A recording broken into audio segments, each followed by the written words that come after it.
está. Y ya estamos en vivo y en directo desde la sala de Zoom y también a Facebook. Buenas noches, bienvenidos a un miércoles más del Centro Astronómico Clavius de la Ibero. Acá en la Ciudad de México, pues continuamos con la temporada de lluvias. Esperemos que los que nos escuchan, ven desde otras ciudades, pues tengan mejor suerte para la observación astronómica. Pero bueno, siguiendo nuestro calendario de conferencias, hoy nos vamos a dedicar a uno de los temas que arroja preguntas que todos los humanos pues nos hacemos, ¿no? ¿Estamos solos en el universo? ¿Nuestro planeta Tierra es particularmente especial? ¿O pues es uno entre muchos casos en este vasto universo? Y pues para reflexionar y tratar de dar, no sé si respuestas, pero sí algunos comentarios y reflexiones, como decía, pues hoy tenemos por cuenta de la casa a Gerardo Martínez Avilés. Buenas noches, Gerardo. Buenas noches, Lore. Muchas gracias por la invitación. Sí, y bueno, pues es costumbre, hacemos primero una breve presentación. Me voy a permitir leer muy rápidamente la reseña académica de Gerardo, quien es licenciado en física por la UNAM, maestro en ciencias por la Universidad de Innsbruck, Austria, y doctor en astronomía por el Observatorio de Niza, Francia. Su tema de especialidad son las observaciones de cúmulos de galaxias y ha trabajado en astrobiología, modelos numéricos de interacción de marea en estrellas binarias y radioastronomía.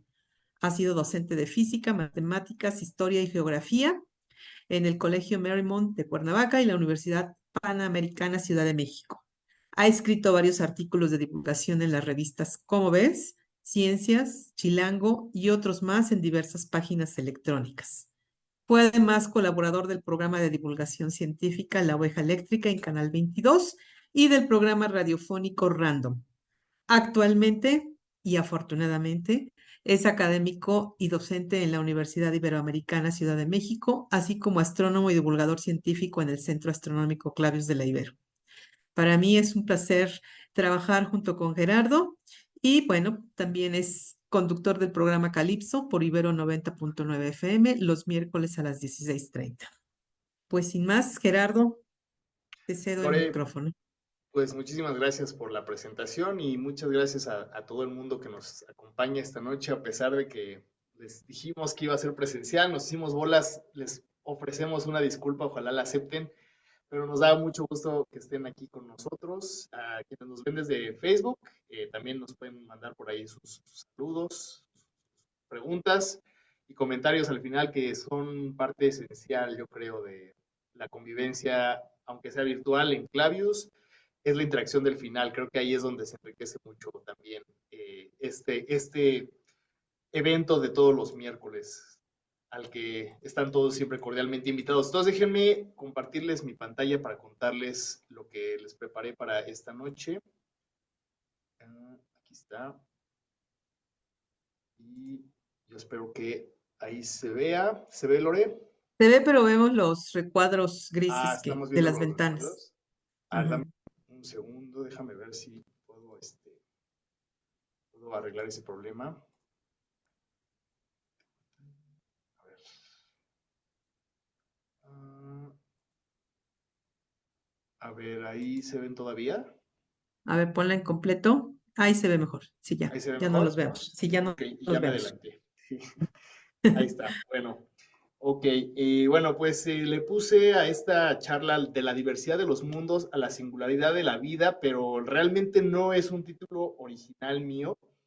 Más bien les quiero contar, así como hace un par de semanas Arnulfo Aguirre, que está aquí, nos hizo una recomendación de un libro del que esperemos que nos hable, si se anima algún día, nos platique de ese libro, porque ya varios de aquí lo lograron conseguir, pero yo no he podido, más bien no he tenido tiempo, no es cosa de poder, pues pedirlo por internet está fácil, pero la verdad es que el tiempo sí apremia de repente, sobre todo porque me contactaron de la universidad, perdón, de la editorial ACAL, hace como un mes más o menos me invitaron a presentar este libro que se llama Solos en el Universo y Como pueden ver, el subtítulo es justo el título de mi charla, de la diversidad de los mundos a la singularidad de la vida.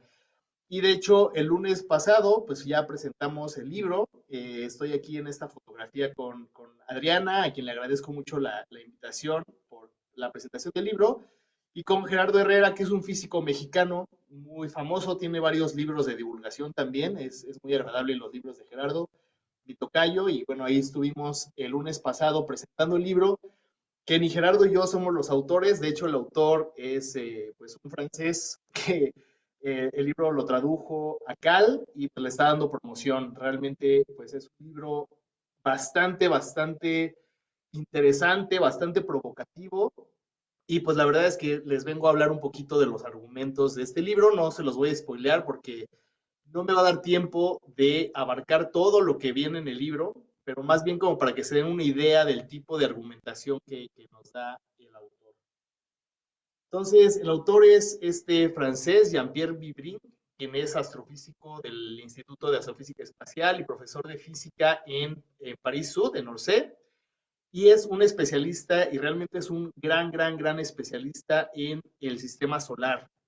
En particular, participó en las misiones Philae y Rosetta, que si ustedes recuerdan, estas misiones fueron a sacar material de un cometa, que es difícil, no me acuerdo bien cómo se llama el nombre del cometa, Chupaseco, no me acuerdo, lo hubiera notado, pero bueno, está este astrofísico, está totalmente inmerso en la investigación del sistema solar y pues es algo también muy notable del libro, que pues tiene información muy actualizada de lo último que se ha descubierto y que se ha, pues lo que está cambiando en nuestro paradigma de lo que es la formación planetaria, sobre todo. Entonces, es de lo que les voy a platicar un poquito esta noche.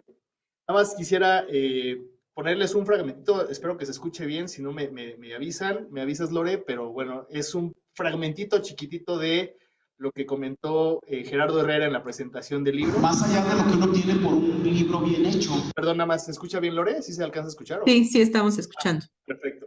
En este caso, se trata también de lo que uno obtiene por un libro bien escrito.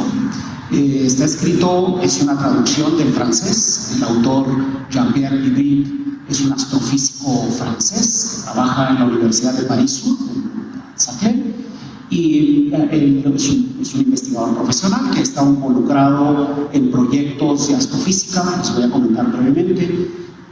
Y el libro representa de alguna manera su postura, es una postura, de manera que eso lo hace también un libro atípico. Estamos ante un libro que no viene solamente a contarnos algo sobre el universo, aspectos interesantes, curiosos del universo, pero que además a lo largo de todo el desarrollo del texto expresa una postura que tiene de manera adicional el gran valor de ser una postura a contracorriente. Porque en ese sentido es un libro con un valor adicional importante.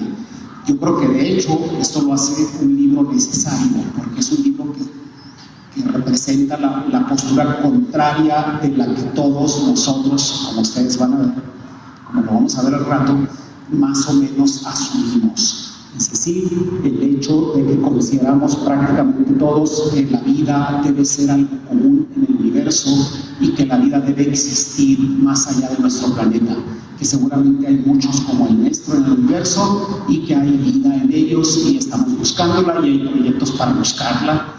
En este caso, Jean-Pierre Vibrin considera que no está en el caso, considera que estamos solos en el universo y aquí le voy a parar porque pues yo quisiera... Más allá de lo que... Yo quisiera empezar con una frase que viene muy al principio del libro. Dice, la realidad no es obvia, no percibimos lo que es y lo que es no lo percibimos. Es algo muy curioso de la naturaleza. Al final, lo que se nos presenta a nosotros en primera impresión, lo primero que perciben los sentidos, lo primero con lo que nos enfrentamos, es solamente un aspecto, vamos a decir, superficial de la realidad, y la realidad es como un poco más profunda y es más difícil de acceder a la realidad. Y este efecto hace que de alguna forma pues pensemos las cosas como si se comportaran como lo primero que se nos presenta a nosotros, cuando en realidad quizá la naturaleza es muchísimo más compleja, pero como se nos presenta a nosotros solo la parte superficial, pues tendemos a pensar cosas que no son como las más correctas o más verdaderas. Entonces, la cuestión de la vida o si hay o no vida fuera de la Tierra es algo que el autor lo deja bien claro al principio. La ciencia no ha podido responderlo. La ciencia no ha podido responder si estamos o no solos en el universo. Sigue siendo una pregunta abierta, sigue siendo una pregunta de investigación, pero es algo que la ciencia no ha respondido.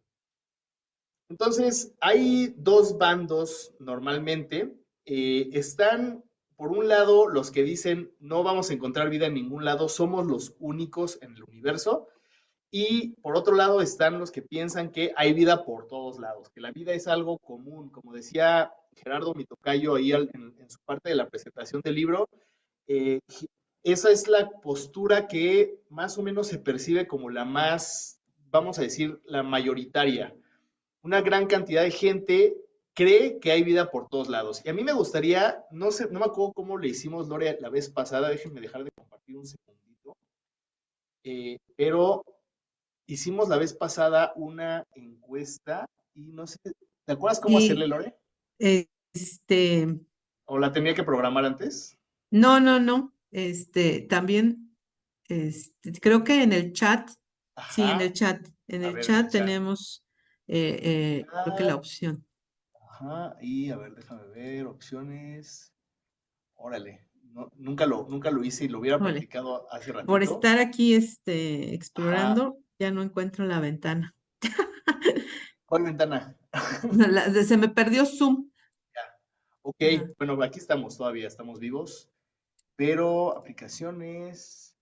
Híjole, bien, la Ujú. verdad no encuentro, nunca lo hice yo, pero vamos a abrir el chat un momento y los que están aquí en la sala de Zoom, por favor, me gustaría que escribieran rápidamente en el chat si sí creen A o ver, no sí, creen no, que más haya bien vida. en el menú de más hay una pestaña que dice votaciones, cuestionarios. Votación. Ya la vi, ya la vi. Ah, Tienes razón. Y ahora, a ver, vamos a iniciar y, espérame, votación. entonces en el más, pues ya abres una nueva Ajá, pesta. a ver, vamos a hacerlo rápido. Discúlpenme a ver, votaciones, cuestionarios y pero, mm, cómo le hago para la pregunta? Voy a ver el eclipse. Es que hay una pregunta ahí que dice que si voy a ver el Sí, eclipse. Se quedó grabada de la vez pasada. No sé ajá. cómo cambiarla, lo voy a finalizar. Estamos aquí en vivo, aquí en vivo, reiniciar la votación. Ok, De hecho continuar. dice ya finalizado, creo. Sí, ya la Finalizar finalicé. votación. Ay, no, creo que sí, no, sí, sí. Sí. Bueno, Este, pero más bien, escríbenos en el chat, nada más rápido, así rapidísimo. Pueden poner sí o no. Sí, sí creen a que ver, haya ¿cuál vida es? en Tú otros dime nada lados. más aquí, ¿cuál es la pregunta o cuál es la? Si creen que hay vida fuera de la Tierra. Si creen que hay vida fuera de la ¿Crees Tierra. que hay vida fuera de la Tierra? Y es tan simple como sí o no. ¿Sí o no? Sí o no, exacto. Y entonces ahí Opción uno. ustedes pueden Opción votar. uno, sí.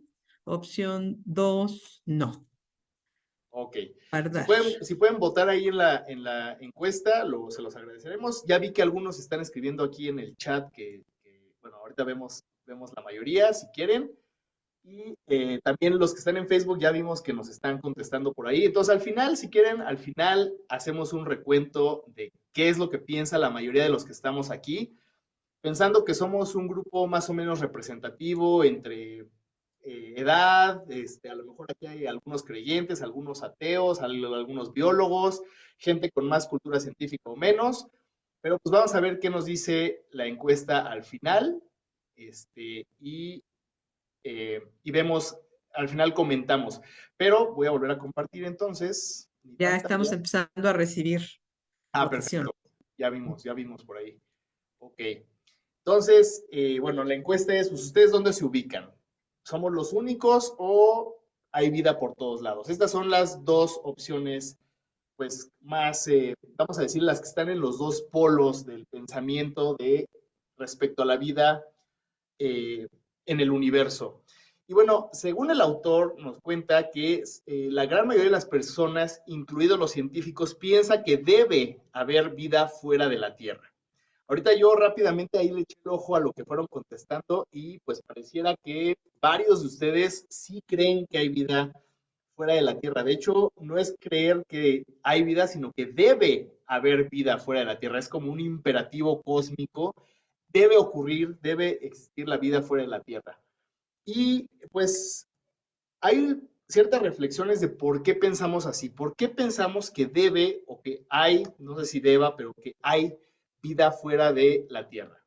Y pues hay algunos esbozos de respuesta. No podemos ser los únicos, ¿no? No podemos ser los únicos, no podemos vivir con esa idea de que somos los únicos en el universo. Tiene que haber alguien más, tiene que haber otra cosa, porque no podemos ser los únicos. Esto se conoce como principio de mediocridad.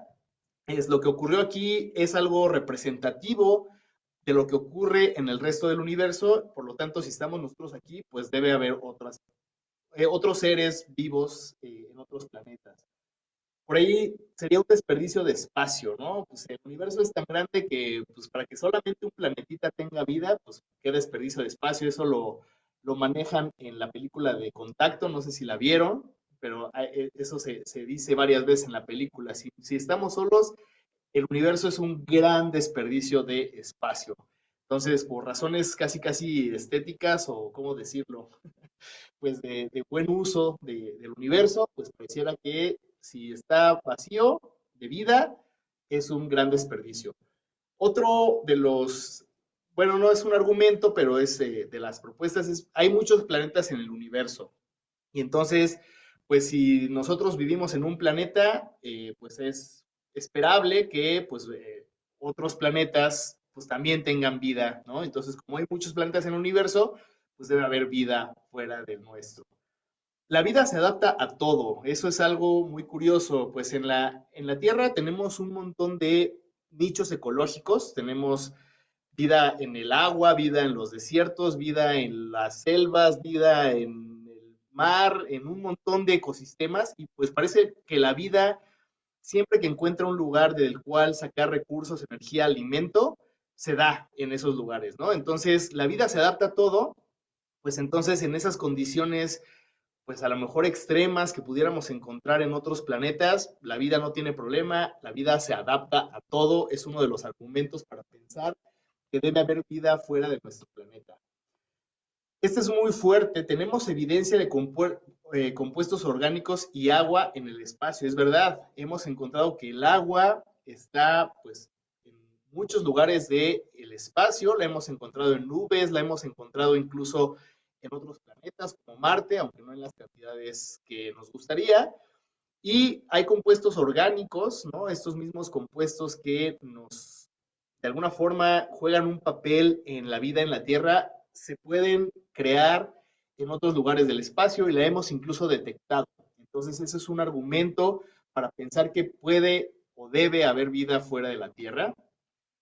Bueno, ahí hay otros argumentos que ya son un poco más cuestionables, ya nos han visitado, entonces, pues los que ya fueron a Chichen Itza y a Teotihuacán y a Egipto, pues ellos saben que eso lo construyeron los extraterrestres que nos visitaron hace miles de años. Bueno, eso es algo que no, la ciencia no lo toma así, pero bueno, hay gente que piensa que pues incluso nos han visitado, han visto algún fenómeno inexplicable en el cielo y se lo adjudican a que pues, es una civilización o alguna forma de vida extraterrestre que ya nos visitó.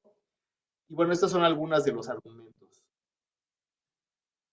Es algo muy común en la ciencia que extrapolamos. Nosotros tendemos a que lo que conocemos aquí, pues lo llevamos a lugares donde no hemos visitado, a lugares que no hemos observado con tal detalle, pero pues lo que vemos aquí de alguna forma se extrapola, se lleva a otros lugares desconocidos. Y hay un principio muy fuerte en la ciencia que nos dice que de las mismas causas se siguen los mismos efectos. Entonces, ¿cuál es la serie de razonamientos que nos lleva a nosotros a pensar que debe o puede haber vida fuera de nuestro planeta? Vamos a ver esta cadena de razonamientos. Ustedes ahí vayan tomando sus notas y al final, si tienen algún reclamo, me dicen, no, la verdad es que no pensamos así. Pero vamos a ver si el autor y yo, pues más o menos pensamos lo que ocurre, cómo es esta cadena de razonamientos que nos lleva a concluir que debe haber vida fuera de la Tierra. En primer lugar, nosotros sabemos que la Tierra, nuestro planeta, es producto de las leyes de la física, ¿no? Las leyes de la física, no ocurrió nada especial, que nosotros sepamos, no ocurrió nada especial en las leyes que trajeron a nuestro planeta a existir, ¿no? La Tierra es producto de las leyes de la física. Entonces, ese es el primer, digamos, el primer silogismo, la primera premisa. La segunda, las mismas leyes de la física actúan en todo el universo, ¿no? Entonces, en primer lugar, sabemos que la Tierra es producto de las leyes de la física y esas mismas leyes actúan en todo el universo. Por lo tanto, deben producirse tierras por todo el universo, ¿no? Porque como son las mismas leyes las que crearon a la Tierra aquí y esas leyes están en todo el universo, pues debe haber tierras por todo el universo. Es de alguna forma la cadena de razonamientos que nos lleva a pensar a nosotros que pues, la Tierra y por lo tanto quizá la vida, pues puedan ser comunes en el universo. Ahora debemos distinguir entre dos preguntas que son ligeramente distintas, pero que hay algo fundamental que las distingue. La primera pregunta es, ¿qué tan fácil es que se forme un planeta? ¿No? Esa pregunta, pues, la podemos contestar desde dos puntos de vista. Una es la teoría y otra es la observación. O sea, que nosotros tenemos teorías de cómo se forman los planetas que nos digan qué tan fácil es que se forme un planeta. Y por otro lado, también tenemos observaciones astronómicas que pues, nos pueden de alguna forma mentir o desmentir si es fácil o difícil que se forme un planeta. ¿Y cuál es la respuesta que tenemos hoy en día en la ciencia? Es muy fácil. Que se forme un planeta es muy fácil. Se ha confirmado la existencia de más de 5.600 ya detectados hasta ahora. Esos son los que hemos podido detectar con nuestras técnicas para encontrar exoplanetas. Pero lo que se piensa de la teoría de cómo se forman los planetas es que debe haber billones, debe haber muchísimos, muchísimos planetas. Estos 5.600 son poquititos con la cantidad de planetas que debe haber en el universo que no hemos podido detectar porque pues, nuestros instrumentos están limitados, como todo lo que tenemos nosotros está limitado, pero bueno, con esas limitaciones pues hemos logrado confirmar más de 5.600 hasta ahora y ese número, créanme, en unos años va a crecer, se va a duplicar, van a ser muchísimos, muchísimos los planetas que se van a poder descubrir, solamente realmente es cuestión de tiempo, es cuestión de tiempo que sigamos descubriendo los exoplanetas, un poquito de mejora en la tecnología, pero realmente descubrir exoplanetas pues es algo relativamente fácil hoy en día. Ahora, la siguiente pregunta es, ¿qué tan fácil es que se forme un planeta como la Tierra? Un planeta como la Tierra. Y ese es, digamos que, el tipo de pregunta o la pregunta que nos va a querer contestar el autor del libro. Entonces, distingamos entre las dos, ¿qué tan fácil es que se forme un planeta? Eso es relativamente fácil, como vamos a ver, pero que se forme un planeta como la Tierra es algo que vamos a ponerle un signo de interrogación hasta el momento, y pues vamos a ir viendo poco a poco qué tan fácil es que se forme un planeta como el nuestro. Ahora, lo que sí sabemos hoy en día es que de estos 5.600 exoplanetas descubiertos hasta ahora, no existe ninguno que sea como la Tierra. Ahorita vamos a ver por qué, porque seguramente ustedes han escuchado, ustedes que están en el mundo de la astronomía, les pueden llegar noticias de que cada semana, bueno, no cada semana, pero a cada rato sale una noticia de que los astrónomos descubrieron un planeta como la Tierra, ¿no? Y vamos a ponerle comillas a ese como la Tierra. ¿Por qué? Pues vamos a ver poco a poco qué es lo que podría ser parecido a nuestro planeta o lo que no. Si vemos, por ejemplo, cuáles son los radios de los planetas que se han encontrado hasta ahorita, es decir, el tamaño, vamos a decir, el radio es el tamaño del planeta.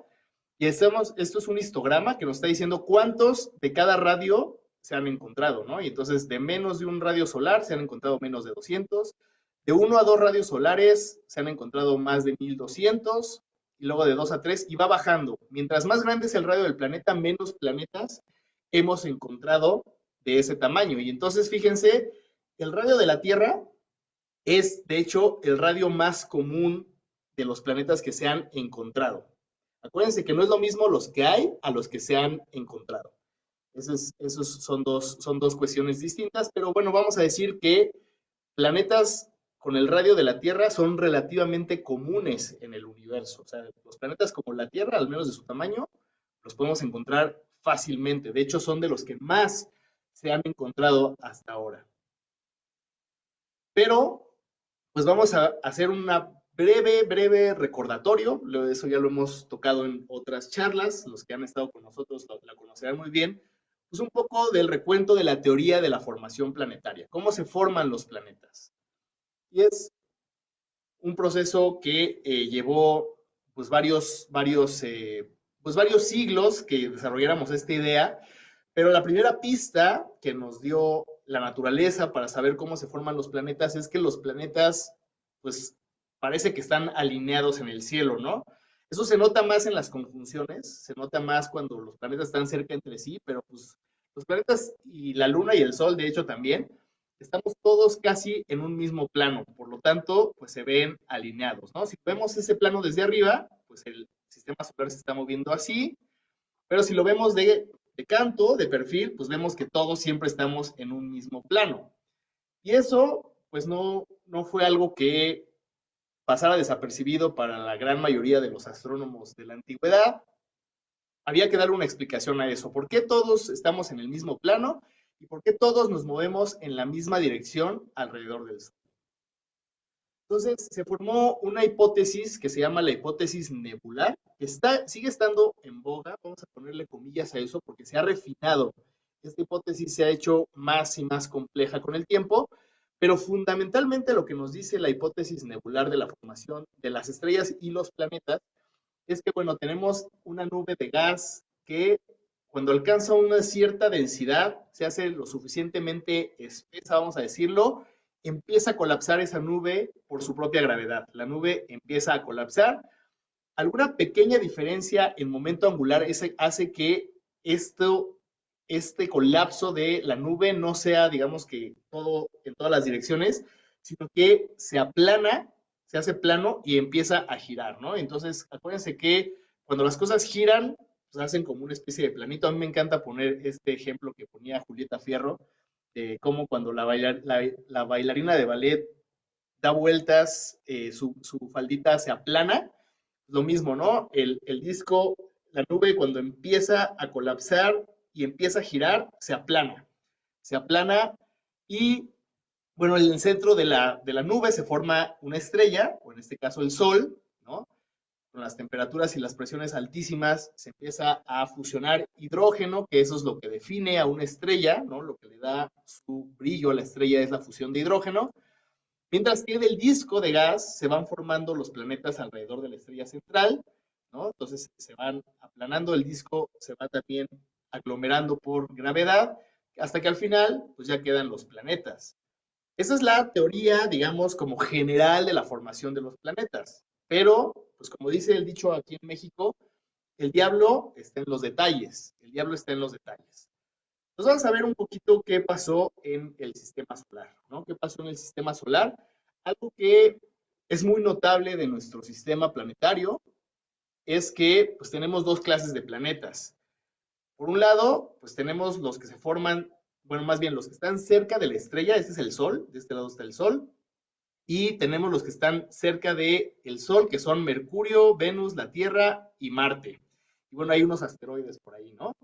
Bueno, esos planetas que están cerca, todos son chiquitos, están formados por silicatos y tienen estructuras similares, un núcleo metálico y envoltura de silicatos. Esos son los llamados planetas rocosos, ¿no? Los planetas rocosos, Mercurio, Venus, la Tierra y Marte. Y por otro lado, lejos del Sol, más lejos del Sol, tenemos 4 planetas que son gigantes, que se componen generalmente de elementos ligeros, son prácticamente gaseosos, y pues algunos, los más lejanos, tienen agua, amoníaco y metano, son los gigantes helados. Pero eso, pues es como muy, muy padre de nuestro sistema solar, que pues los chiquitos y rocosos estamos cerca del Sol, y los grandotes y gaseosos están lejos del Sol, y entonces, de alguna forma, durante mucho tiempo se manejó la idea de que los planetas gigantes era sinónimo de planetas exteriores y los planetas rocosos era sinónimo de los planetas interiores, ¿no? Entonces, así era como, pues, está acomodado el sistema solar, pero es algo que otra vez, y ya lo hemos platicado en otras ocasiones, algo que se extrapoló durante mucho tiempo a lo que podía ocurrir en los sistemas planetarios lejanos, en los sistemas exoplanetarios, que todos tenían que compartir esta arquitectura. Fue lo que se pensó durante mucho tiempo. Los gigantes están lejos de la estrella y los rocosos o pequeños están cerca de la estrella, y pues el sistema solar era algo representativo. Pero incluso intentamos explicar por qué. ¿Por qué los grandotes están lejos y los chiquitos están cerca? Y pues se les ocurrió una idea bastante lógica. Si lo piensan, es bastante lógico. Entonces tenemos la división entre los planetas gigantes y los planetas rocosos.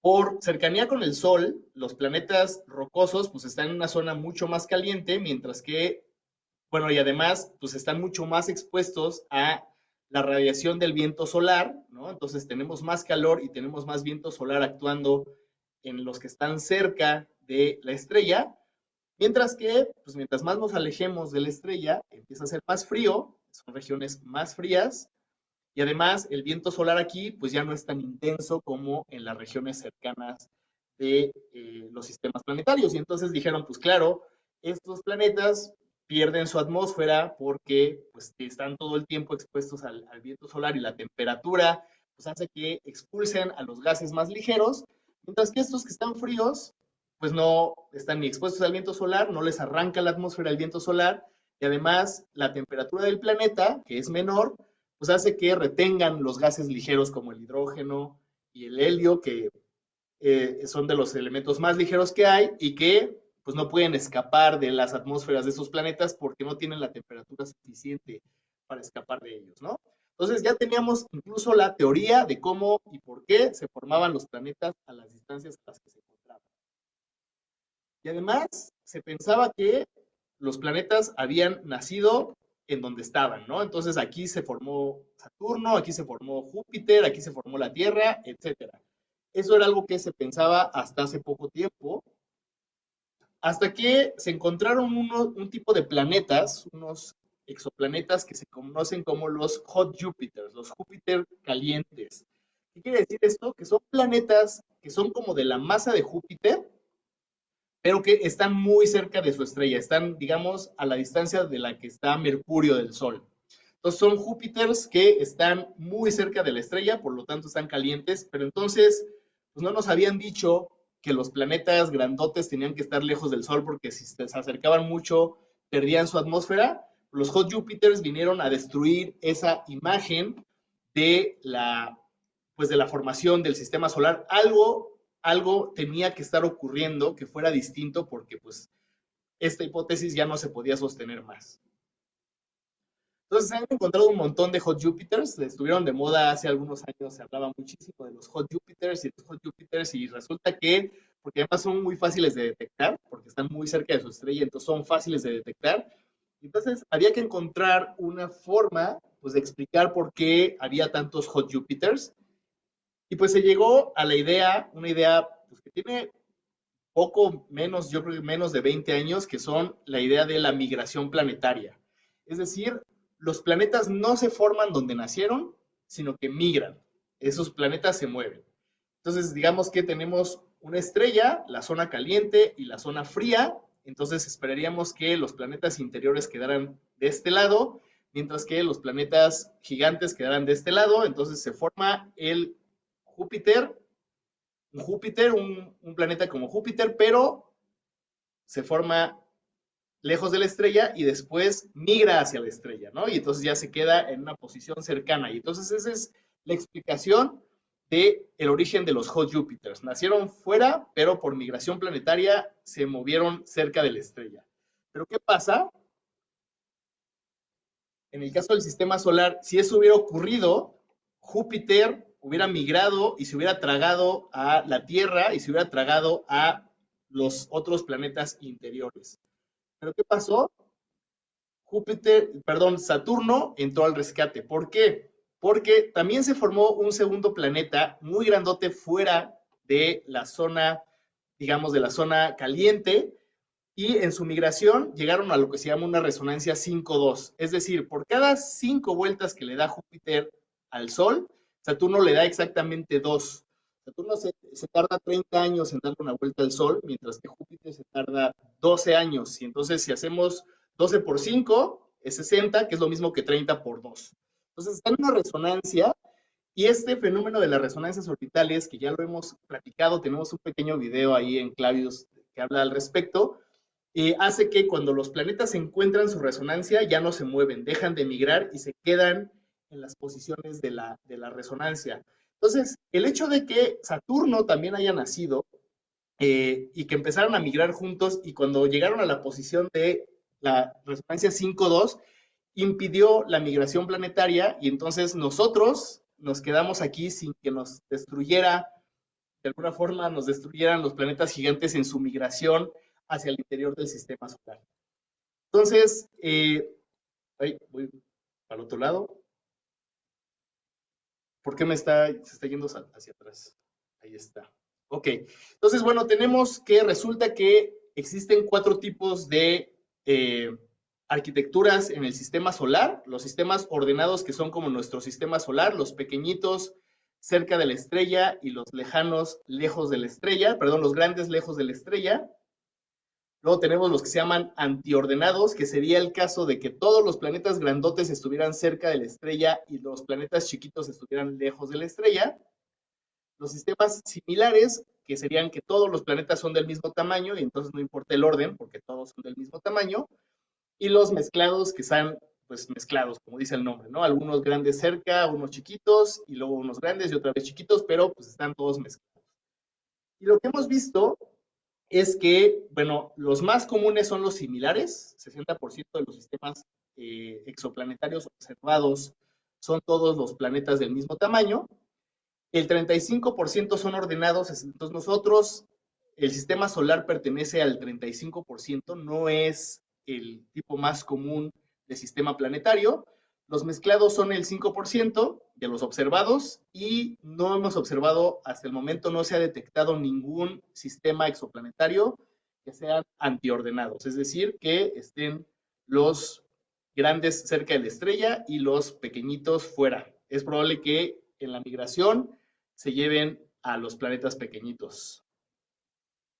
¿Sale? Bueno, entonces, lo que hemos visto hasta ahora es que, pues, la Tierra pertenece a un sistema planetario, no el más común, sino el segundo más común. Tampoco es de los más raros, pero está en el segundo más común. No es típico, el sistema solar no es un sistema típico, es un sistema, pues, en segundo lugar de tipicidad, ¿no?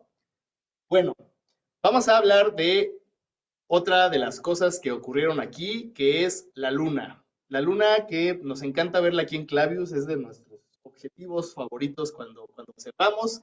De todo astrónomo que tenga, astrónomo aficionado que tenga un telescopio en casa, la Luna, verla es una maravilla, siempre es maravillosa.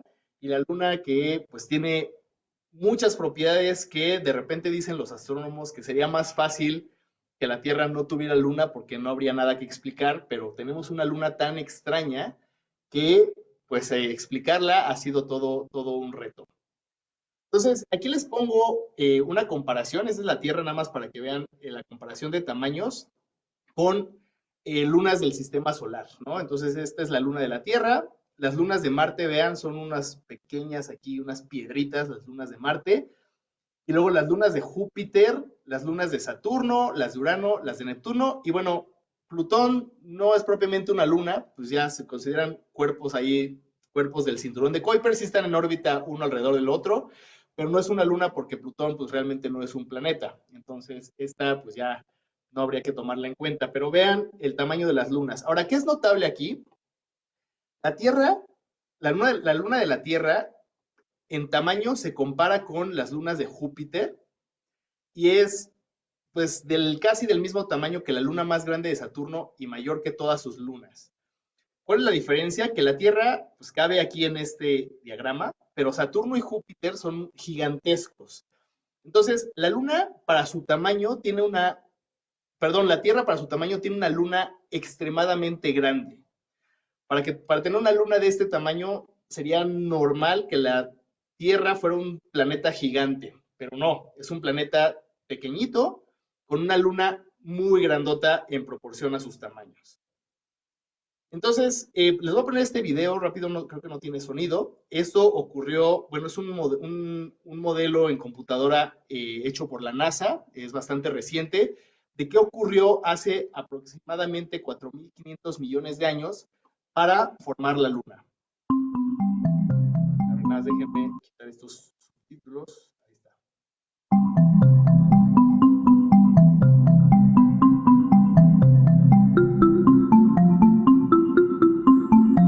La subtitulación de su computadora.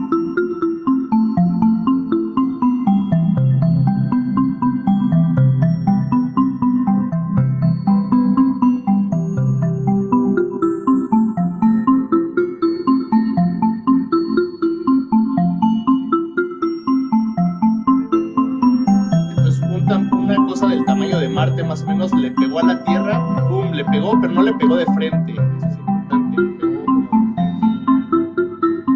y eso formó dos cuerpos aquí en la Tierra. Esto vuelve a ser parte de la Tierra, pero esto formó la Luna.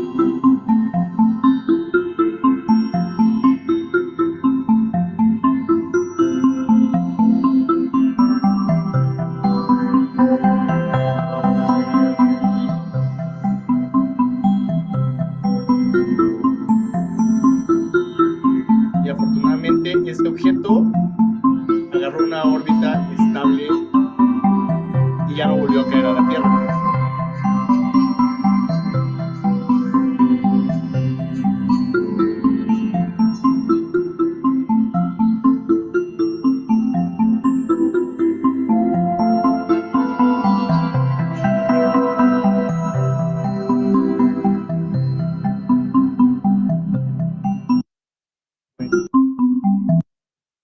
Entonces, la presencia de una luna tan grande para un planeta como la Tierra hizo que la dinámica de la Tierra fuera muy especial. Los otros planetas como Marte, por ejemplo, su eje de rotación con respecto al plano en el que se mueven alrededor del Sol varía constantemente. Es un valor que no ha sido constante con los milenios, sino que ha variado muchísimo. Sin embargo, para la Tierra, ese eje de rotación, que es más o menos esa inclinación del eje, que es más o menos de 23 grados 27 minutos, se ha mantenido muy estable porque la Luna lo estabiliza. Y entonces, eso es algo que es poco común, que un planeta no varíe tanto en la inclinación de su eje. ¿Por qué? Porque los planetas pequeños normalmente no tienen lunas tan grandes. La Tierra es una excepción.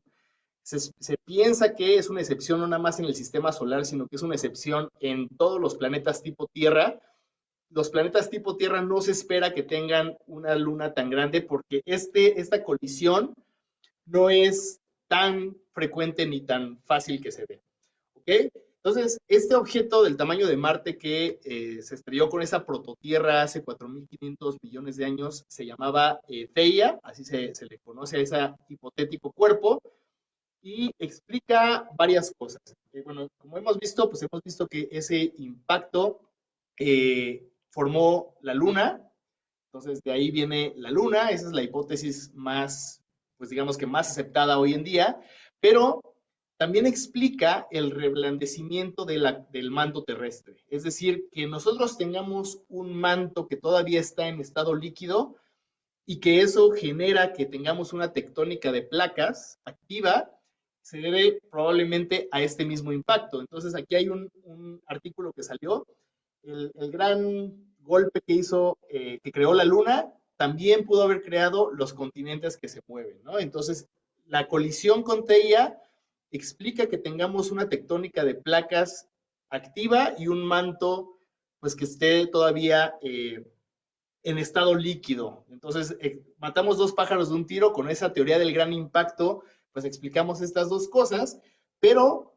esto de tener una tectónica de placas activa también ha sido fundamental para lo que conocemos como la biosfera, para la vida en la Tierra. ¿Por qué?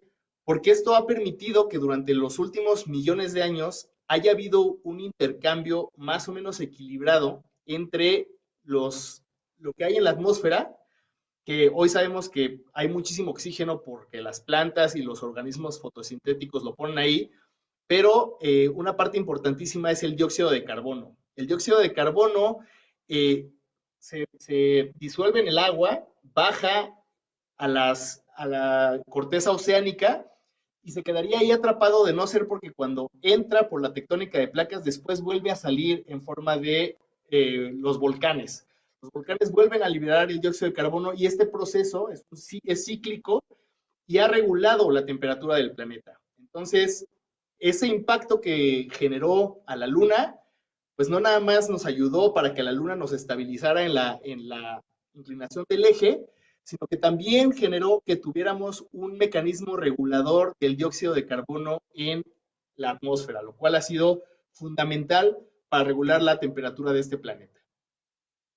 Además, bueno, el campo magnético de la Tierra se ha mantenido activo. Si nosotros vamos a los planetas pequeñitos, Marte, por ejemplo, perdió su campo magnético y es en parte porque la parte central de Marte se solidificó. Acuérdense que aquí pues, encontramos mecanismos para mantener líquida la parte, al menos la del manto, porque el núcleo de la Tierra, el núcleo nuclear sí es sólido, pero tiene un núcleo líquido. Pero además de esto, tuvo que ver que se acumularan suficientes elementos radiactivos en la nube que formó después a la Tierra y que el decaimiento radioactivo de esos elementos ha también mantenido al núcleo activo. Entonces, pues han sido un montón de coincidencias las que han permitido que la Tierra se desarrolle de esta manera. Y bueno, ¿qué podemos decir del agua? Esta foto me encanta. Bueno, no es una foto, es una representación artística, pero aquí lo que representamos es la Tierra de su tamaño y en estas esferas lo que vemos es la cantidad de agua que hay en la Tierra. De hecho, pues si la vemos no es tantísima agua, ¿no? Nada más que está distribuida pues de manera más o menos uniforme por todo el planeta. Esta esfera representaría la cantidad de agua toda la que hay en la Tierra. La esfera chiquita sería la cantidad de agua dulce que está en estado líquido y esta chiquitita es la cantidad de agua dulce que hay en estado líquido en lagos y ríos. Entonces, realmente, pues decimos que el planeta se ve el planeta agua. Hay quien dice que le debemos de llamar el planeta agua porque el 70% de la superficie está cubierto por agua, pero no es tantísima agua. El agua está nada más en la superficie y pues es un fragmentito del volumen total de la Tierra. Y como bien dijimos, pues está hecha más bien de silicatos, ¿no? Y de otros elementos. Entonces, ¿esta agua qué? ¿De dónde viene? Bueno, el origen del agua en la Tierra también es un tema muy, muy interesante, muy discutido, pero fundamentalmente son dos los mecanismos que han traído el agua a la Tierra.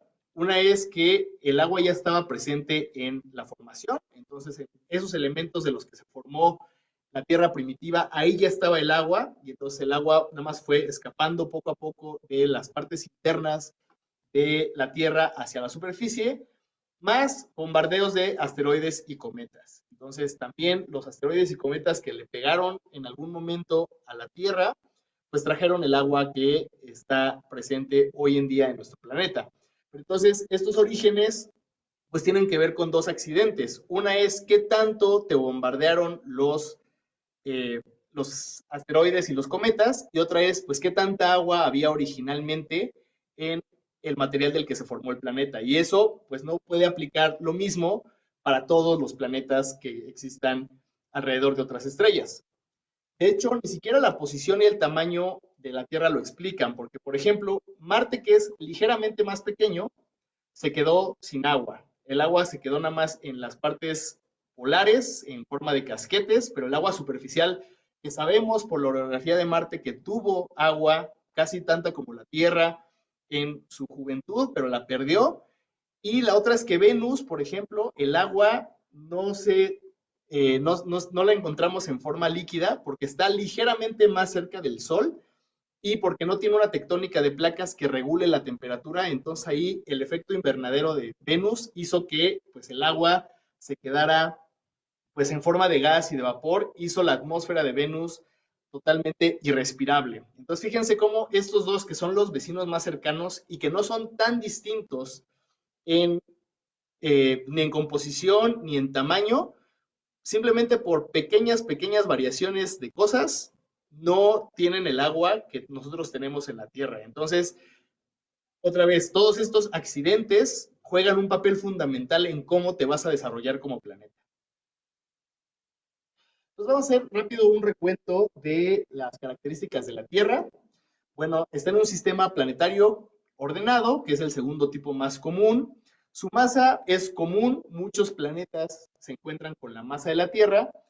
Su distancia al Sol es la adecuada para sostener agua líquida en la superficie, como vimos acá, ¿no? La distancia juega un papel muy importante. La Luna tiene una luna que es además muy grande en proporción al tamaño del planeta. Esto hace a la Tierra un planeta muy especial.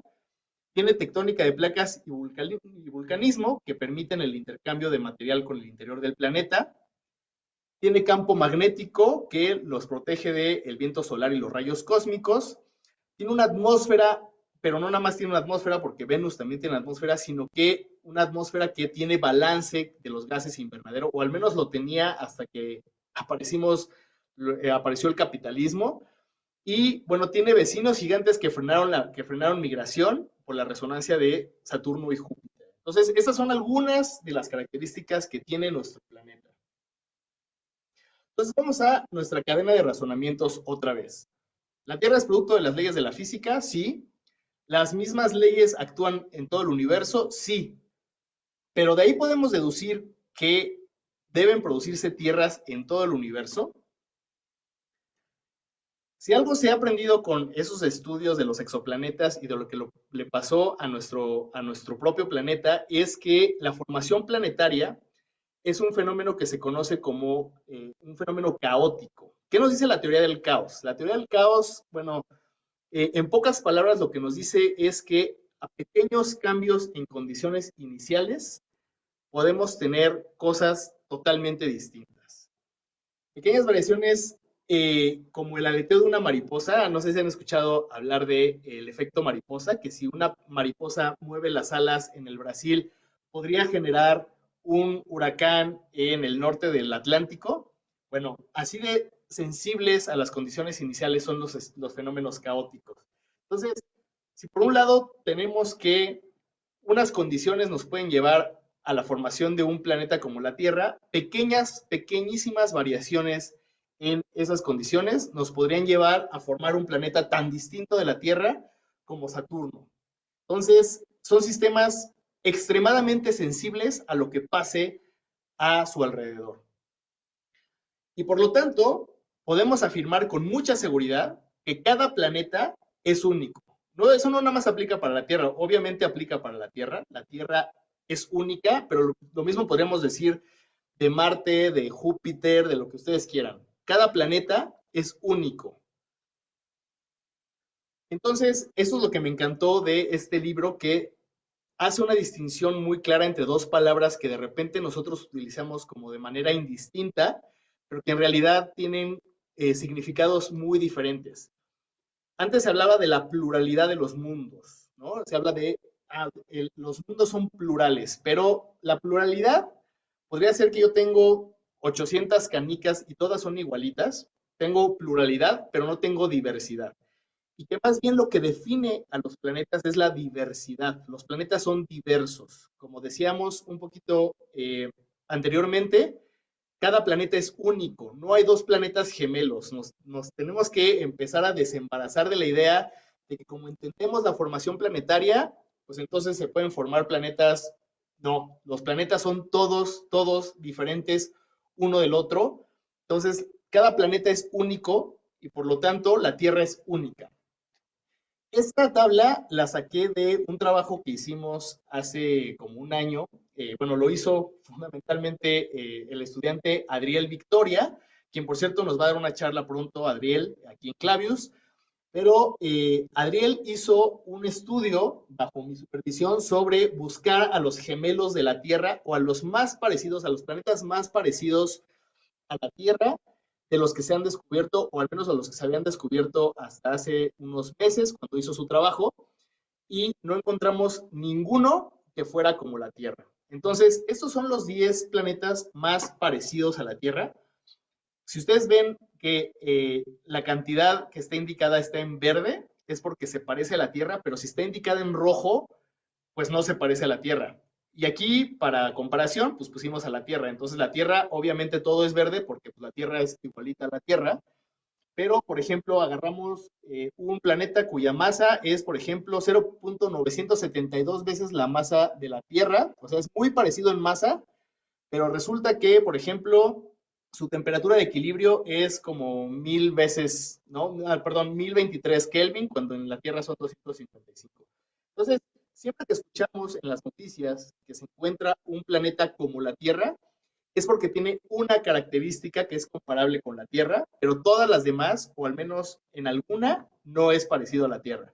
Ya sea que el tipo de estrella es distinto, ya sea que la distancia a la estrella es distinta, ya sea que la densidad del planeta es distinta, su velocidad de escape, etc.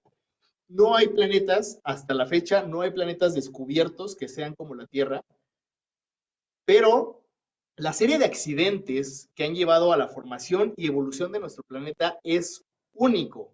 Una serie de, otra vez, accidentes, contingencias, cosas que son accidentales, pero otra vez, la formación de los planetas es un fenómeno caótico. Y entonces, una pequeña variación en lo que ustedes quieran nos va a llevar a un resultado en el que prácticamente es imposible que se repita en el universo. Entonces, ya para concluir, les voy a leer unas frases que saqué del libro. Esta me gustó mucho. Dice, no tiene sentido imaginar que sea posible crear en otro lugar que no sea la Tierra todas las propiedades constituidas en más de 4.000 millones de años de evolución singular de la Tierra y que han llevado a su diversidad biológica. La biosfera es esencialmente un fenómeno terrestre, nos dice Jean-Pierre Vibring en su libro. Lo que fundamenta la singularidad de la Tierra y de la vida dentro de la diversidad planetaria revelada a escala galáctica es la caracterización del conjunto extraordinariamente singular de las propiedades de la Tierra en constante evolución. Esta foto la tomó la Voyager en 1990, la Voyager 1, que es el famosísimo Pale Blue Dot, el pequeño punto azul del que habló Carl Sagan, y es algo que nos recuerda el autor. De alguna forma, para pensar que el universo está lleno de vida, tenemos también detrás una forma de pensar que nos dice que la vida es una especie de principio, una especie de imperativo cósmico que está buscando dónde emerger. Y encontró este pequeño punto azul en el que se dieron toda esta serie de accidentes, que si la migración planetaria que se detuvo, que si nos pegó en el ángulo correcto, un objeto del tamaño correcto, y que si nos llegó el agua correcta de los bombardeos. Y bueno, no puse todas porque no me iba a dar tiempo de ahondar en todas las propiedades que hacen a nuestro planeta único. Y si a esto le restamos que pues a lo mejor la vida no es ese imperativo cósmico, no es algo que esté buscando dónde emerger, sino que simplemente es otra escala de la serie de accidentes que siguió nuestro planeta, entonces podríamos afirmar que estamos solos en el universo. Y es algo que me gustó mucho del libro. No es una pregunta, y es lo que decía Gerardo Herrera en la presentación del libro, no, es una postura del autor, nos está diciendo, estamos solos en el universo, él no se lo está preguntando, él lo está afirmando, pero por supuesto, esto no tiene una respuesta, es una postura y da una fuerte argumentación a favor. Y bueno, con esto me gustaría terminar y ver qué piensan ustedes de la cuestión de la vida en otros planetas. Pues muchísimas gracias y pues vamos a las preguntas.